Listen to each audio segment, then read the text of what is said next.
Tuhan. Pembekalan, apakah ini ada yang baru? Ada yang baru, berarti nanti pembekalan. Yang lama nanti juga penyegaran, kemudian semuanya nanti akan diteguhkan. Nah, berkaitan dengan itu maka nanti kita akan bersama-sama berdinamika dengan dua narasumber kita. Ini boleh saya sebut dulu kayaknya. Itu baca nanti ya. Oh boleh. Nanti aja biar stres. Jadi nanti narasumber akan memperkenalkan diri, siapa beliau, dari mana, dan nanti kita akan diberi apa oleh beliau-beliaunya. Maka nanti kita ikuti saja biar nanti acara yang tadi sudah dibuka dengan sangat meriah dengan suara malaikat Gabrielnya masing-masing nanti menyuarakan dengan sungguh luar biasa. Itu kemudian kalau kita mengadakan suatu acara mestinya kan kita punya suatu tujuan yang memang harus dicapai dalam proses acara itu, bahwa dengan kita nanti setelah mengikuti acara ini, artinya dari masing-masing pribadi yang sekarang hadir di tempat ini, nanti kita dengan kesadaran diri itu nanti akan tumbuh semangatnya, semangat untuk melayani. Karena ini bagian dari tugas pelayanan. Jangan dihitungkan nanti upahnya berapa dalam arti rupiah ini. Nah, tapi karena tadi ini upahnya di surga, kita tidak tahu nanti Tuhan akan memberikan upah yang seperti apa. Tetapi dengan tugas pelayanan yang kita lakukan dengan sungguh-sungguh, dengan kesadaran diri yang penuh, maka nanti akan tumbuh komitmen-komitmen yang ada di dalam diri kita. Kalau misalnya komitmennya adalah, oh iya memang hari ini saya ditugaskan, dijadwalkan, berarti nanti dengan sukacita, dengan sukacita nanti akan menjalankan tugas pelayanan itu dengan semaksimal mungkin. Artinya ketika nanti ditugaskan ya bisa datang lebih awal, menyiapkan diri, kemudian kalau perlu berdoa, kemudian nanti ketika kita mengatakan adalah bukan suara asli kita yang keluar, tapi suara Tuhan melalui diri kita. Maka kemudian nanti harapannya adalah seluruh lektor dan lektris ini nanti ketika mengatakan, wah umatnya dari kayak sopoto lektor yang si A Mulano bagus sekali, misalnya, sehingga membantu umat semua di dalam lagi perayaan Ekaristi itu semakin dimudahkan untuk mendalami sabda Tuhan yang disampaikan atau diwakilkan pada hari tersebut. Itu kemudian selain itu, bahwa nanti setelah kita menjalani peneduhan dan penyegaran ini dan juga pembekalan ini, maka kemudian nanti kita bisa menjalankan tugas ini dengan baik, sehingga nanti iman kita pun lama-kelamaan semakin tumbuh dan dikuatkan. Artinya ketika nanti kita dengan kesadaran menjalankan tugas ini, maka tentunya nanti iman kita akan semakin lama semakin diteguhkan. Itu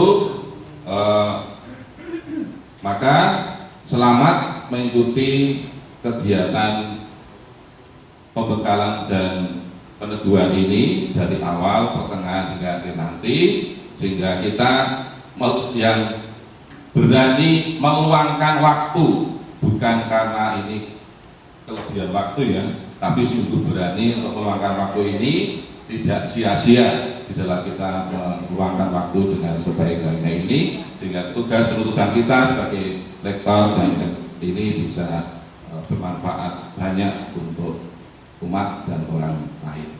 Ini saja yang bisa saya sampaikan yang dalam mengawali dari kegiatan hari ini. Yang dibuka.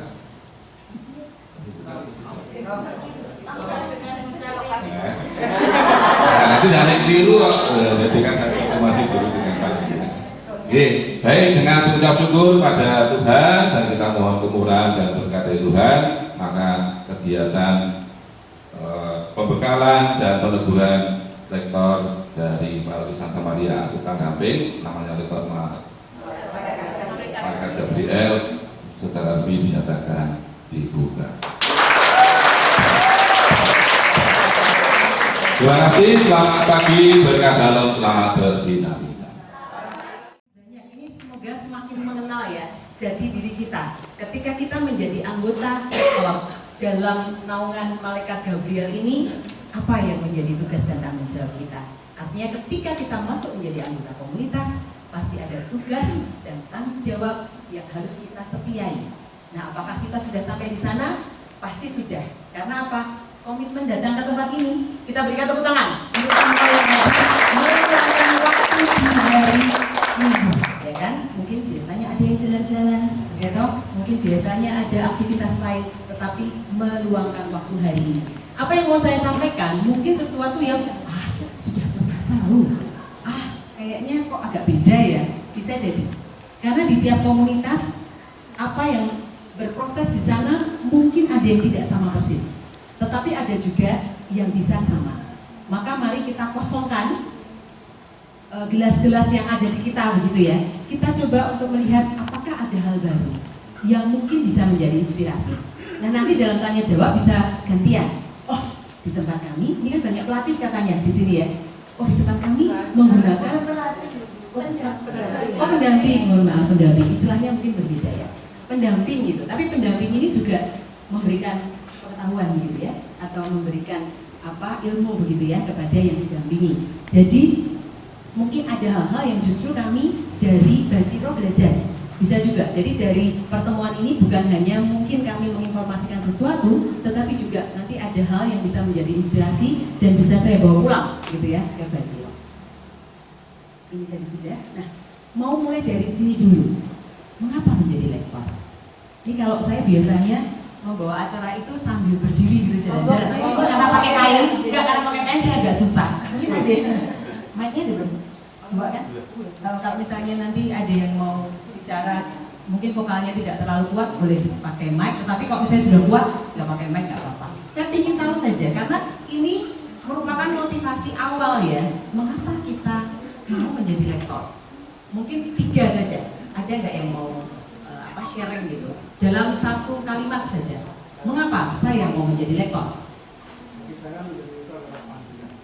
Menjadi lektor adalah panggilan. Dalam ya, panggilan. Ada yang terima kasih Bapak. Panggilan seperti yang kita pahami bersama itu artinya dalam gitu ya. Konsekuensinya juga pasti dalam. Karena kita pasti punya tanggung jawab ketika menjadi lektor adalah panggilan. Ada yang lain? Silahkan. Boleh, bukan sesuatu yang dalam juga boleh. Menjadi lektor, saya sekaligus melatih public speaking misalnya, atau mungkin membantu perubahan karakter gitu, menjadi percaya diri. Ini cuma misal sih.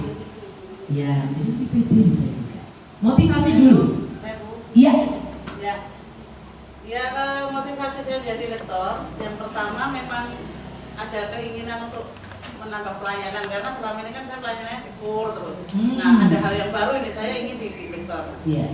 Kemudian yang dalam ini, yang dalam kalau tadi itu kan satu kalimat yang secara kelihatan aja. Yang dalam itu sebenarnya karena kebetulan suami saya itu prodiakon, kami sama-sama ingin dari lektor itu saya yakin menjadi menjadi pengendali bagi hidup kami. Kalau suami saya kan sudah prodiakon, ini mengendalikan diri dari hal-hal yang mungkin kami mau berbuat yang tidak baik kan, karena saya prodiakon, kalau saya lektor, saya tuh bisa misalnya dalam sebulan sekali bertugas membaca di situ, membacakan sabda Tuhan, kok saya berbuat tidak baik itu menjadi pengendali yang dalam. Jadi ada 2 tadi yang secara nyata ingin menambah pelayanan, yang kedua yang lebih dalam adalah pengendali diri.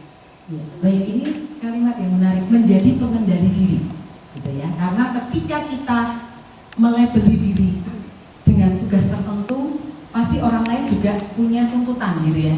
Wah, dari prodiakon kok ngono, gitu ya. Wah, dari rektor kok ngono.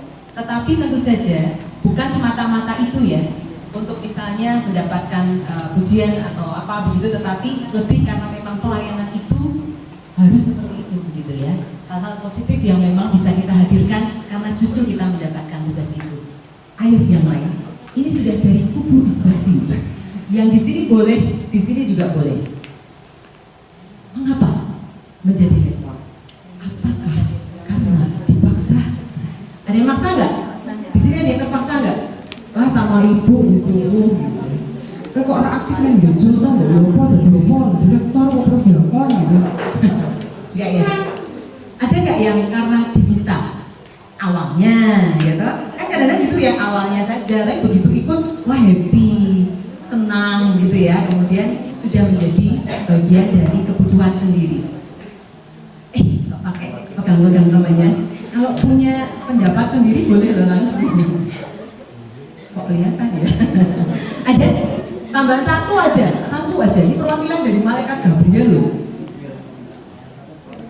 Ayo keluarkan. Keluarkan saya tuh Gabriel. Apakah sudah siap? Susah ya untuk mengeluarkan kenapa ya aku jadi lektor gitu? Karena ini penting. Ketika memang alasan kita menjadi lektor itu tepat untuk kita melangkah ke depannya menjadi lebih enak gitu. Karena kita tahu kan, oh menjadi lektor karena ini. Berarti ke depan sudah jelas jalannya ke sana. Nggak menggok-menggok lagi gitu ya. Ya kan nanti menggok-menggoknya bisa kelihatan ini. Sudah disuruh tugas kok nggak berangkat. Atau misalnya mungkin ada acara lain yang kemudian itu lebih menang daripada tugas lektornya. Bisa jadi seperti itu. Ketika misalnya motivasi kita menjadi lektornya tidak kuat, maka carilah itu. Kenapa ya aku menjadi lektor? Sehingga misalnya, waduh sudah terlanjur dijadwalkan, tapi kok temannya ngajak nonton film, atau ngajak piknik, atau mungkin ada kegiatan lain yang kita sudah ditunggu-tunggu gitu, tetapi jadwal lektornya sudah ada. Kira-kira milih mana? Kira-kira milih mana?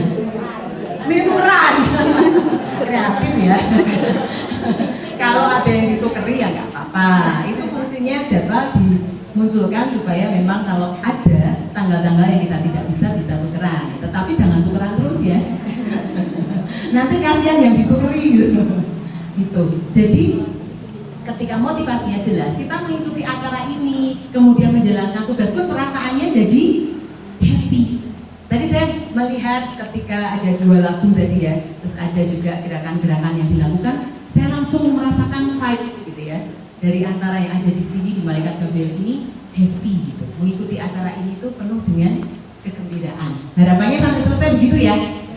Oke. Nah, ada tidak yang merasakan, ini mungkin yang bukan yang baru, yang menjadi lektor kemudian ada dampak? Apa misalnya dampaknya? Kenapa?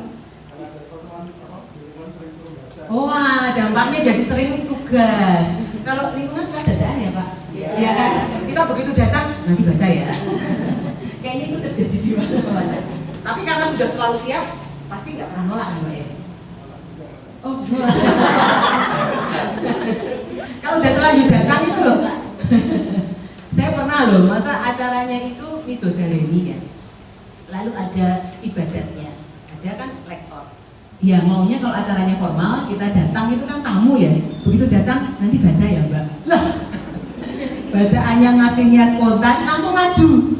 Jadi nggak dikasih waktu untuk mencerna bacaan dan sebagainya. Tetapi mungkin karena ya sudah terbiasa menjadi lektor, meskipun harus scanning ya. Wah, kira-kira nanti bacanya jangan sampai salah ini. Maka di situ diperlukan prinsip baca yang benar. Itu akan sangat membantu ketika mau nggak mau kita sambil baca ini sambil mencoba menghayati gitu. Karena kan sering sekali kebetulan gitu ya mendapat tugas itu on the spot.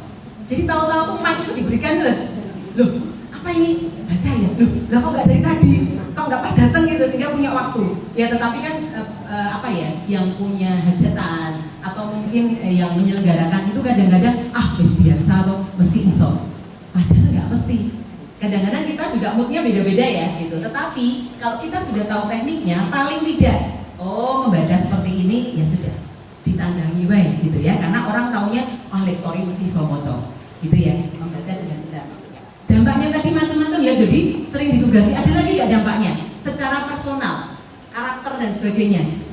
Ada nggak yang merasa menjadi apa? Kalau biasanya kita jarang membuka kitab suci, otomatis kalau paling tidak saat berbuka kita akan buka. Oh, nah ini penting ini ya. Baik, dampaknya adalah kitab sucinya tidak dibiarkan berdebu di pojokan ya. Iya. Artinya memang ada banyak cara supaya kita mencintai kitab suci. Gitu ya. Mencintai kan harus pakai dipegang ya, Bu, pakai dibuka begitu. Nah, ketika kita tugas, nah kita juga juga menjadi terbiasa untuk memegang kitab suci. Bagaimana kita bisa ikut menjadi perpanjangan tangan Tuhan begitu ya, membacakan itu untuk umat kalau kita sendiri juga tidak memegangnya. Nggak mungkin, kalau tugas kan kita pasti pegang. Meskipun sekarang kan pakai teks ya, jadi teksnya diletakkan di dalam Alkitab. Karena kalau teks itu biasanya fontnya sudah agak besar sedikit. Ada yang beberapa yang sudah mulai kesulitan, termasuk saya juga. Nggak apa-apa, diakui saja ya. Kalau memang perlu fontnya diperbesar, tidak apa-apa.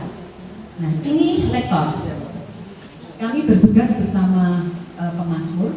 Lektor berasal dari kata dalam bahasa Latin. Ini materinya adalah materi campuran. Jadi dari pelatih yang dulu, kemudian ada juga pembekalan-pembekalan di Bajiro dan sebagainya. Ada namanya Pak Tri, pendamping kami, ada Bu Fikti dan yang lain-lain. Jadi ini merupakan ramuan, bukan dari isi kepala saya ya, tapi dari pengetahuan-pengetahuan yang selama ini ada di Bajiro juga kami sampaikan ketika memberikan pembekalan juga di gereja-gereja. Seperti itu. Lektor berasal dari bahasa Latin yaitu lectere atau lectitere yang artinya membaca. Lektor itu warga umat, baik laki-laki maupun perempuan yang ditugasi membacakan kitab suci dalam perayaan liturgi.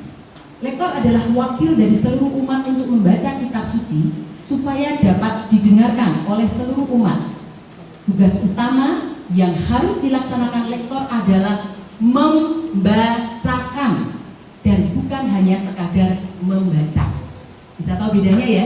Ketika membaca buat diri sendiri saja cukup, tapi kalau membacakan orang lain yang mendengarkan harus paham isinya. Jadi kita harus yakin betul bahwa yang kita bacakan itu memang sampai kepada umat. Syarat umum seorang lektor di Bajiro dulu, ketika menjadi lektor itu ada tesnya, ada kayak rekrutmen yang sangat serius begitu ya. Tetapi tidak semua romo merasa bahwa itu tepat begitu. Jadi romo mengatakan semuanya bolehlah menjadi lektor begitu. Tetapi ketika menemui mungkin seseorang yang punya kesulitan verbal, tetapi memaksakan diri menjadi lektor, itu sebetulnya kita punya perkara. Gitu. Jadi harapannya memang umat itu juga menyadari ketika misalnya ada kelemahan-kelemahan gitu ya, atau kekasan-kekasan yang membuat ketika membaca itu bermasalah. Bisa paham ya? Saya tidak mau mengatakan itu sesuatu yang jelek atau apa, enggak. Tetapi ketika kita di mimbar dan membacanya itu umat menjadi tidak bisa menangkap dengan jelas karena ada kekasan begitu, maka mungkin sebaiknya tidak melayani sebagai lektor mungkin di gereja gitu ya, tetapi bisa juga untuk pelayanan-pelayanan yang lain. Tetapi untuk sekarang memang di Bajiro semua boleh. Umat Katolik yang sudah dipermandikan akan lebih baik bila sudah menerima penguatan. Kemudian, ini setia pada tugas, bersedia berlatih terus-menerus agar makin berkembang dalam iman. Setia pada tugas itu nggak mudah. Saya juga ketika sudah puluhan tahun menjadi lektor, kadang-kadang ada saat yang aku ingin ikut kegiatan yang lain gitu. Setiap orang yang mendengar perkataanku ini dan melakukannya, ia sama dengan orang yang bijaksana, yang mendirikan rumahnya di atas batu. Kemudian turunlah hujan dan datanglah banjir. Lalu angin melanda rumah itu, tetapi rumah itu tidak rubuh, sebab didirikan di atas batu. Tetapi setiap orang yang mendengar perkataanku ini dan tidak melakukannya, ia sama dengan orang yang bodoh, yang mendirikan rumahnya di atas pasir. Kemudian turunlah hujan dan datanglah banjir. Lalu angin melanda rumah itu, sehingga rubuhlah rumah itu dan hebatlah kerusakannya.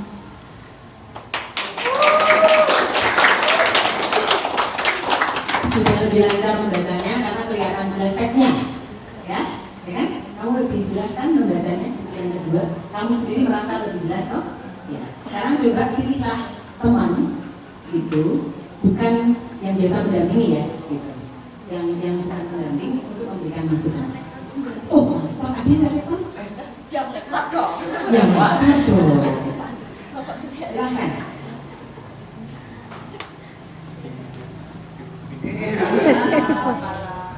Kita perhatikan ekspresinya. Kaget maksudnya. Kaget dan bingung. Kan tadi semua harus bersiap, ya kan? Sudah ada informasinya. Jadi kalau tadi tidak mendengar mendengarkan, maka tidak bisa memberi masukan. Kamu mendengarkan nggak? Ya sedikit. Oh sedikit, ya nggak apa-apa. Masukan sedikit juga nggak apa-apa, karena mendengarkannya sedikit, masukannya sedikit nggak apa-apa. Silakan. Kok benangan?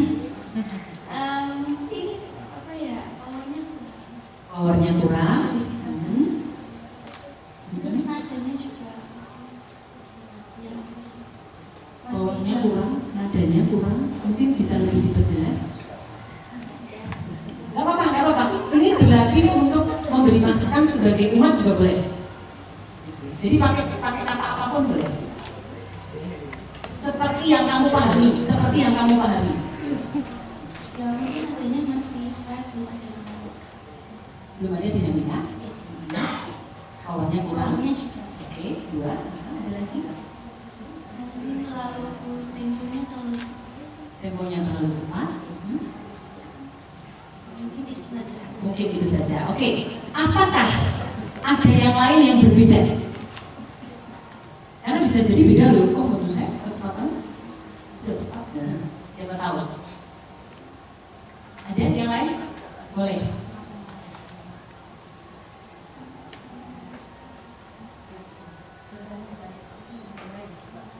Kamu memilih nggak apa-apa? Ini modelnya harus dipilih kayaknya.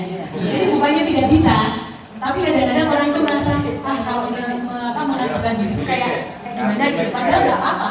Kasih mic-nya. Ya, kasih mic. Ada yang mendapat berkah. Suara laki-laki ya nggak apa-apa loh dari tadi kok perempuan.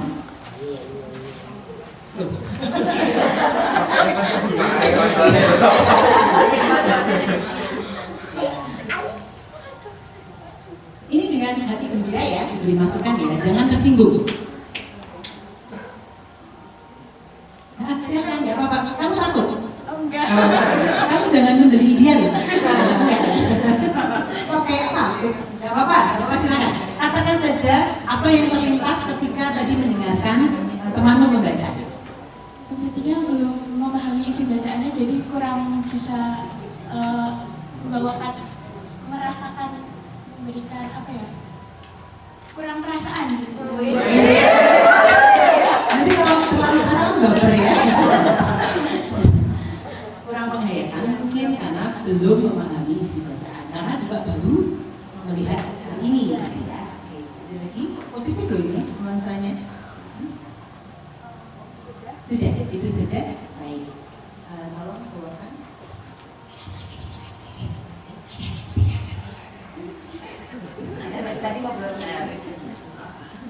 Sekarang yang membaca merasa apa itu juga penting. Jadi kita mengeklopkan begitu. Apakah yang disampaikan masukan tadi sebetulnya kita juga merasa? Ya, ada loh nggak masuk itu bisa. Karena memang perlu kerendahan hati untuk menerima masukan. Silakan. Kamu merasa apa ketika membaca? Mendengarkan masukan tadi bahwa oh kamu mendengarkan kan masukan tadi ya? Dari yang pertama tadi, apakah kamu merasa bahwa oh iya masih seperti itu? Ya, terima kasih untuk Kala atas masukannya. Tadi aku sebenarnya grogi karena ditunjuk dia. Itu apa itu ya?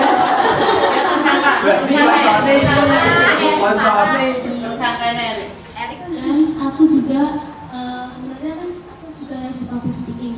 Aku kurang powernya juga kan karena malu sama grogi juga di banyak orang gitu. Oh iya. Apa? Kalau di atas mimbar berarti masih belum ragu guys. Tadi udah Oh, oke. Lebih grogi mana tadi di atas mimbar sama di sini? Oh, kenapa? Umatnya lebih banyak atau di gereja? Umatnya kan lebih banyak di gereja dari sini. Oh, nggak enak. Di gereja nggak enak. Ini di gereja juga kan? Ya. Bisa dipahami. Aku hanya menggoda saja. Terima kasih banyak, kita berikan tepuk tangan.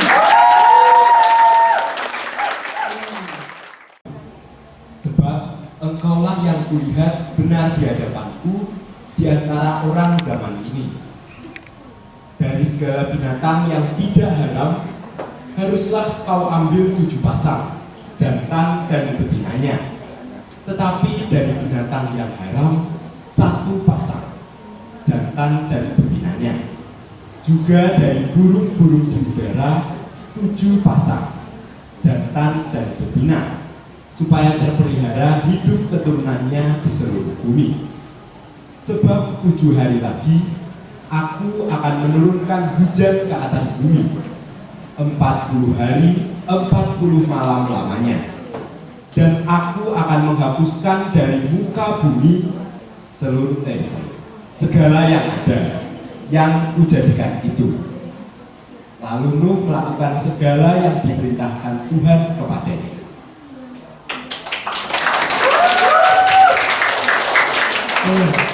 Sekarang coba kamu berikan mic-nya kepada temanmu untuk memberikan masukan.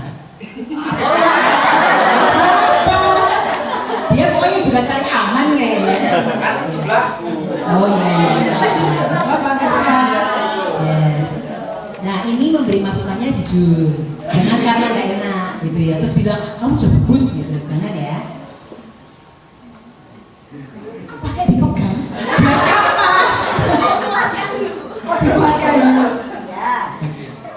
Jadi ini untuk intonasi, jeda dan frasering ya. Untuk intonasi, poin paling sehat. Untuk Gini, masukannya memang buat dia, tetapi didengarkan yang lain. Ya. Jadi kalau misalnya hanya berdua nggak usah pakai mic, nah, karena ini pakai mic. Maka tujuannya supaya yang lain juga mendapatkan inspirasi. Barangkali tidak sama. Ya, kalau sama kan wah sama, tapi kalau tidak sama mungkin mereka nanti akan tunjuk tangan. Wah, menurut saya tidak begitu. Nah, ya kan? Coba silakan. Jadi untuk yang pertama untuk intonasi ya. Tadi saya mendengar masih ada beberapa, terutama di bagian titik itu masih nadanya naik. Jadi belum menutup kalimatnya. Untuk jeda sendiri, tadi saya mendengar sudah mengikuti pemenggalan yang ada pakai garis tutup. Jadi saya rasa untuk jeda sudah bagus. Lalu untuk frasering sendiri, saya rasa sudah cukup. Kalau untuk frasering, saya hanya notice untuk yang intonasi terutama tadi, karena untuk yang di titik tadi masih seperti belum menutup kalimatnya. Baik, seperti itu. Tolong satu lagi yang mungkin memberikan masukan yang lebih konkret atau mungkin berbeda atau bisa jadi agak sama, silakan. Kamu bisa berikan mic-mu kepada teman. Kepada teman. Kamu langsung mau ke sebelahnya juga. Agak usah ya. Agak usah jalan-jalan gitu loh.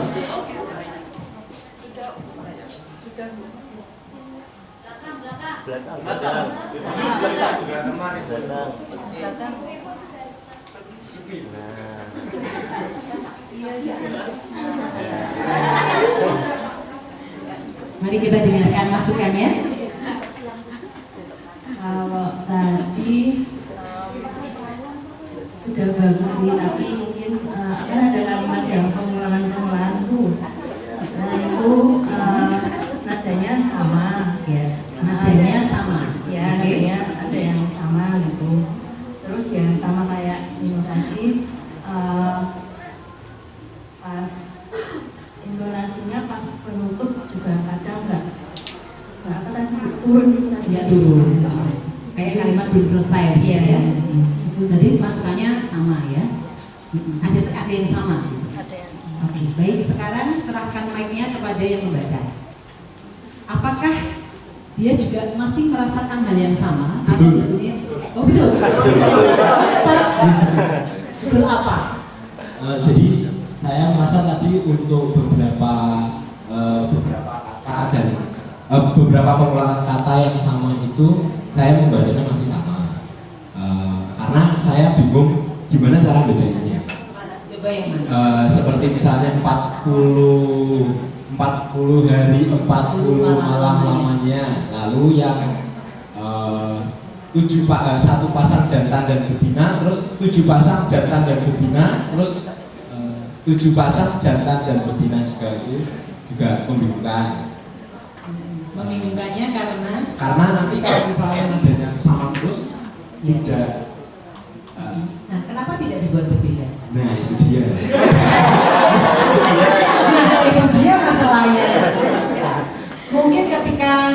Coba aku ingin dia membaca satu kali lagi, karena kan sudah tahu poinnya di mana, sehingga kamu mungkin sudah punya ide. Berfirmanlah Tuhan kepadanya, masuklah ke dalam bahtera itu, engkau dan seisi rumahmu, sebab engkaulah yang melihat benar di hadapanku di antara orang zaman ini.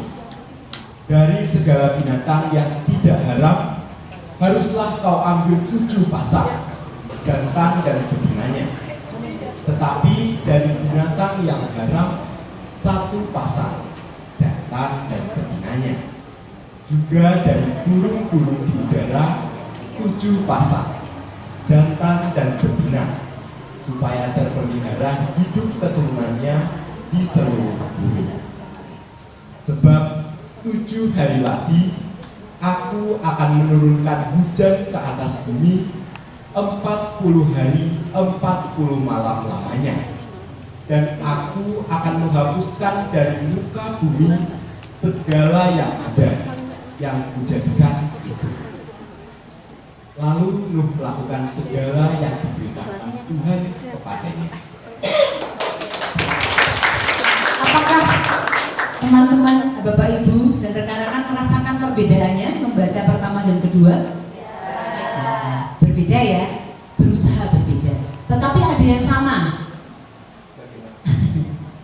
Nada turunnya tadi, di komanya masih tidak naik, gitu. Sehingga mungkin menjadi sama. Ada yang masih sama, gitu. Tetapi bahwa lompatan dari yang pertama ke kedua ini lumayan, gitu.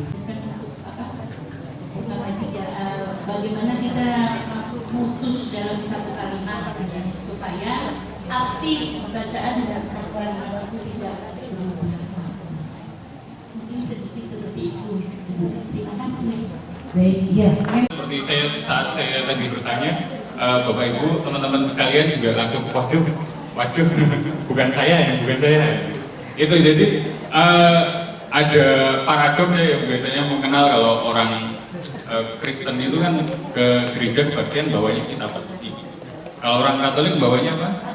Pada bakti, ada bakti, atau kalau enggak di gereja-gereja yang lain ada puji syukur seperti itu. Oleh karena itu hari ini saya ingin mencoba sedikit mengenalkan kitab suci yang ada di tangan kita. Di sini bawa kitab suci semua. Bisa dicobakan, bisa dijelaskan. Sabda Allah itu adalah bahwa Allah bersabda melalui para penulis kitab suci yang diilhami oleh Roh Kudus. Jadi Allah bersabda melalui para penulis kitab suci, penulis yang juga suci dan juga dia diilhami oleh Roh Kudus. Jadi kalau ditanya apakah kitab suci atau Alkitab sebagai sabda Allah itu adalah sabda Allah yang langsung turun dari surga, kita bisa menjawab gimana? Bukan, enggak turun semata-mata dari surga, enggak turun katakanlah dari atas gitu ya. Kita enggak memiliki paham itu. Jadi kita melihat bahwa kitab suci itu memang sabda Allah, tapi ditulis oleh benar-benar manusia. Tapi kita yakini yang menulis itu diilhami oleh Roh Kudus.